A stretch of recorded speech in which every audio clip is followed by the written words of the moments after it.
Before we begin, let me ask you one simple question.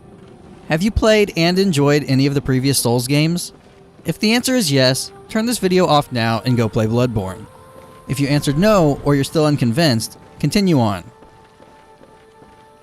Bloodborne is a spiritual successor to the Souls games, made by the original creator of Demon Souls and the first Dark Souls. Fans of these games will feel right at home in Bloodborne, though if you're new to the series, it's still a good place to start.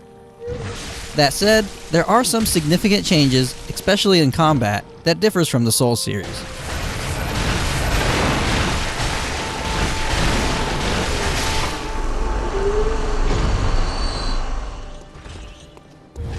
When you think of Souls combat, this typically involves hiding behind a shield, waiting for an opening, then striking when your opponent is most vulnerable.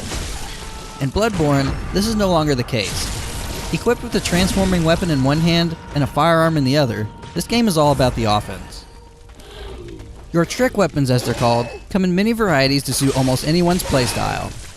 One may be a staff that transforms into a whip, another a spear with a rifle attached to it. I've spent most of my time with a dagger that splits into two, which you'll be seeing the most in this video. These weapons transform with the touch of a button. They can even do so mid-combo. They're not some game changer, but having the function of multiple weapons in one is a nice addition, especially since you can equip two different ones and cycle between them. The first major change comes from your offhand. Replacing the shield are various forms of firearms. The most basic of these are handguns and rifles that you can use to damage enemies from afar, interrupt an enemy's attack, or even stun them, allowing for a devastating follow-up. You can only carry a little ammo though, so you'll need to be careful with your shots. A more exotic offhand weapon is a mini flamethrower, and while I did say that shields are replaced, there is at least one early on that is very ineffective to use. Not having an easy way to avoid damage can make things a bit more difficult to start with. There is, however, one change that I'd argue to be the most important to make up for this. In the Souls series, your dodging ability was determined by the weight of your equipment.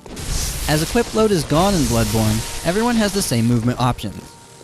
You have the same basic rolls you did in the Souls series, but when you lock onto an enemy, this changes into a very fast sidestep. This allows you to alternate between attacking and moving out of harm's way faster than any Souls games before it.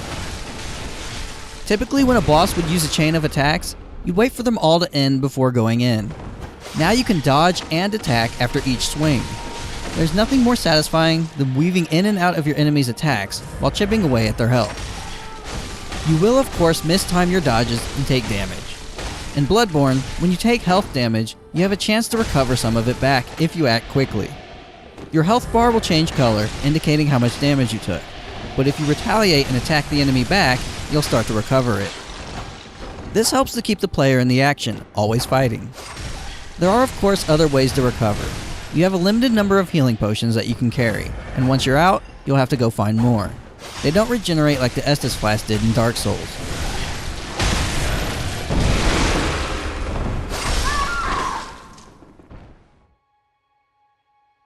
When you need to resupply or upgrade your character, you'll do so in the Hunter's Dream. While here, you have access to a few different shops, a workbench to upgrade your weapons, a doll used for leveling up, and various gravestones that serve as warp points across the game. As for stats, some have been renamed but serve similar functions as they once did. Different weapons will require different stats to use effectively. Skill replaces dexterity as the focus for faster, more exotic weapons, where strength excels at the usual larger ones. Blood Tinge dictates how well your firearms perform, and Arcane serves somewhat as a replacement for magic. I've only found one item that uses this, and it essentially provides a magic weapon effect. You can also increase your health and stamina as usual. Upgrading your weapon is similar to previous Souls games. You'll use shards to enhance your weapon. What is new is Blood Gem Fortification. You can slot these gems into your weapon to provide additional effects. One might grant a bonus to health regeneration, others may add poison damage or increase thrust damage. You're free to swap these in and out at no penalty or cost, which is nice. It can be argued that Carol runes replace rings. You can memorize these at the altar to provide a passive bonus to your character such as increased health, stamina, or resistance to different kinds of attacks. These are also free to swap between, you just have to find them out in the world to use them. One potentially amazing addition to Bloodborne are the Chalice dungeons. Besides your standard dungeons, these offer procedurally generated dungeons. This means each one will be randomized. You'll also be able to share these with other players if you find an interesting one. I've only done one so far, so I can't really speak to the variety that they'll have in the long run, but this could keep me coming back to Bloodborne for many months to come. I should note that while most online features for Bloodborne requires you to have PlayStation Plus, downloading new Chalice dungeons is available to all players. You will need it to share the dungeons that you've made, however. I specifically refrain from talking about the game's story or world. I find a lot of joy from these games is from the sense of discovery. Some things are intentionally vague, and it's up to you to search for the answers. And honestly, I probably couldn't tell you exactly what was going on anyway. What I will say is that the areas are beautiful. The art direction in this game is top notch, as I'm sure you've noticed throughout this video. Exploring every corner of every area is just as much of a joy as the previous Souls games. As you progress, you'll unlock plenty of shortcuts to get around, so backtracking is rarely a hassle. What's interesting is the enemy's placement this time around. A lot of the enemies are no longer static, they'll patrol around the environment. This means you could run into some unexpected trouble if you're not careful. What was safe last time may not be so safe the next.